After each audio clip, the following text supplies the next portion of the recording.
Bonjour, mon nom c'est Éric Parent. Moi, je suis de Mont-Laurier. J'ai su mon cours en récolte de matières ligneuses en 1991. À l'époque, j'avais 16 ans.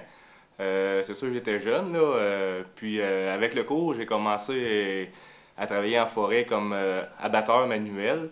J'ai été abatteur manuel pendant 8 ans jusqu'à temps mon accident en 1997, au fait.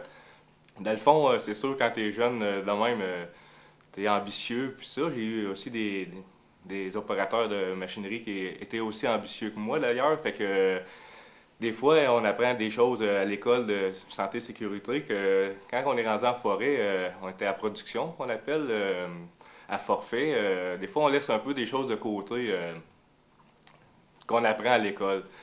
Dans le fond, moi, mon accident, c'est beaucoup relié à la négligence, à quelque part, autant de la part de mon opérateur que de la mienne. Moi, en gros, qu'est-ce qui est arrivé? J'avais un arbre à abattre qui était trop près de la machine. Puis, j'avais pas bien fait ma voie de dégagement de retraite, qu'on appelle dans le jargon.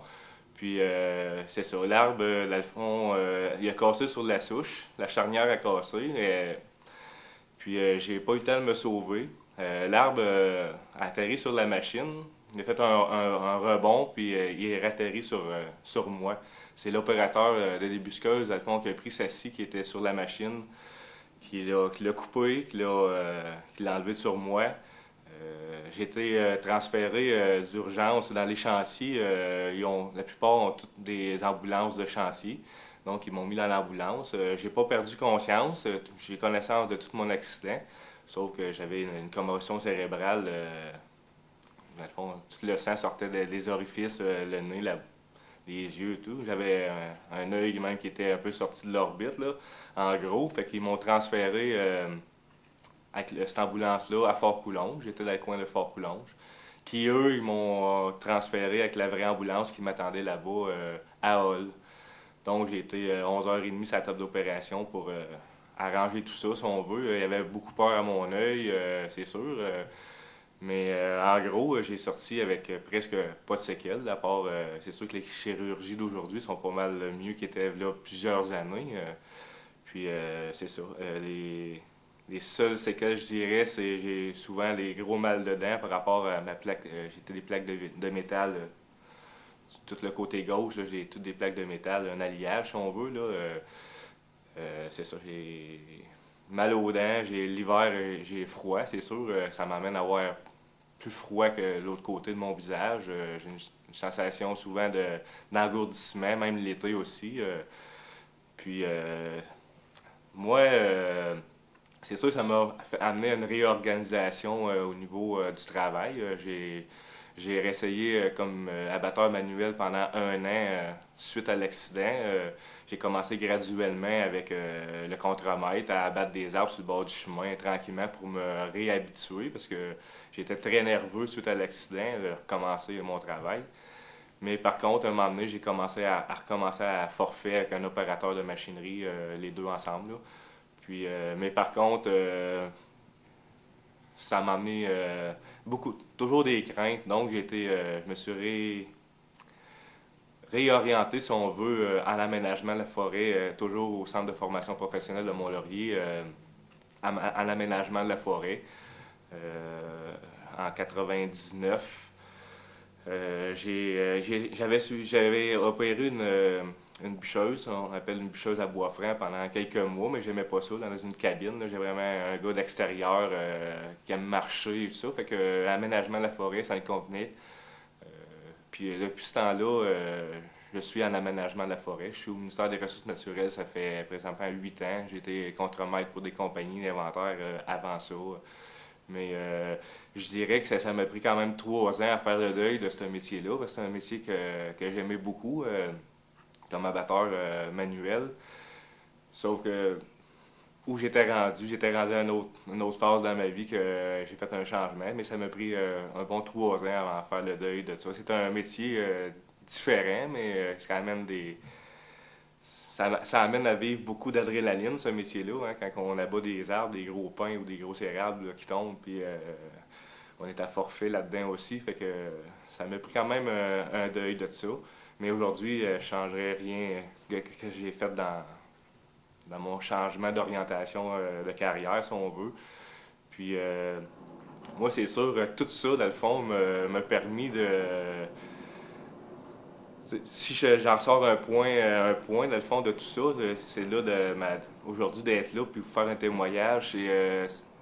Dans le fond, on a un peu tout le monde. Tu sais, quand on voit un mononcle qui fait du bois de chauffage ou qui coupe un arbre chez eux sur son terrain privé, moi, quand je vois ça, quelqu'un qui fait des travaux avec une scie à chaîne, là, puis il n'y a pas d'équipement de protection, soit des gants, parce qu'une chaîne, après une scie mécanique, ça peut s'enlever ça peut débarquer, qu'on va dire, puis ou ça peut avoir des rebonds. Puis la personne, l'oncle ou l'ami qui fait les travaux avec la scie à chaîne, il n'y a pas de protection. Moi, j'essaie toujours de les sensibiliser au danger que ça peut avoir. Tu sais, même s'ils n'ont pas de cours, ça prend pas nécessairement un cours pour travailler chez soi, pour faire des petits travaux avec la scie à chaîne. Mais par contre, la scie à chaîne comme telle, elle peut procurer des grands dangers. Juste des sensibiliser, dans le fond, avoir de l'équipement de sécurité, des culottes à l'épreuve, la scie à chaîne, des gants, coquilles, visières, puis des bottes de sécurité. Avoir tout l'équipement qu'il faut pour travailler avec la scie à chaîne. Souvent, je vois des gens sans protection, aucune en short ou en sandales qui utilisent la chaîne. Ah, c'est pas grave, ça va être juste 5 minutes, mais ces 5 minutes-là, il peut avoir une répercussion sur toute sa vie par après ça. Puis, comme on sait, si on fait des travaux chez soi, moi j'ai eu le privilège, c'est sûr, d'être couvert par la CSST, parce que j'étais à l'emploi d'un employeur, mais quelqu'un qui fait ça chez soi, il peut avoir des répercussions, peut être capable d'aller travailler pour gagner sa croûte, puis c'est ça, ça peut avoir un gros impact finalement. Dans le fond, c'est ça, j'ai sorti de l'école à 16 ans, c'est arrivé à 24 ans. J'avais 24 ans et demi, dans le fond. C'est sûr, il y a d'autres conditions de ma vie qui ont fait en sorte un peu, il y a la condition physique comment c'est arrivé, là, par rapport, ma zone de retraite n'était pas faite, la machine était trop proche, beaucoup de facteurs, mais dans ma vie personnelle, à cet âge-là, je menais une autre vie qu'aujourd'hui. Ça m'a amené aussi à avoir des changements dans ma vie personnelle. Tu sais, j'ai vu la vie d'un autre côté suite à l'accident. J'ai osé proche de mourir, si on s'entend. Mais dans ma vie personnelle, ça m'a amené de voir la vie d'un autre côté puis d'apprécier la vie plus, l'apprécier plus finalement.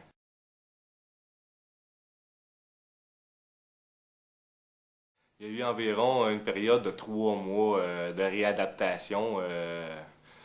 Comme je dis, mon contremaître et la compagnie, ils m'ont mis quelque part entre guillemets des travaux légers, mais les travaux légers pour moi en forêt, c'était vraiment en forêt, c'était promener avec le contremaître, puis abattre des arbres tranquillement avec lui. Bon, Eric, il me disait, bon, lui, on va l'abattre, il était laissé, faut pas qu'il s'aille laisser, on va l'abattre. Fait qu'il venait avec moi, il m'accompagnait, il me dirigeait. C'était pas un abatteur de métier, mais par contre, il connaissait assez l'environnement de ça pour être capable de m'aider tranquillement. Mais c'est pas revenu comme c'était. J'avais perdu un petit peu de confiance en moi par rapport à l'accident. C'est sûr que quand un arbre surtout l'hiver, quand on abat des arbres l'hiver, il faut scier les coins, puis on peut faire des chaises de barbier. Fait que j'étais vraiment craintif vis-à-vis à la job.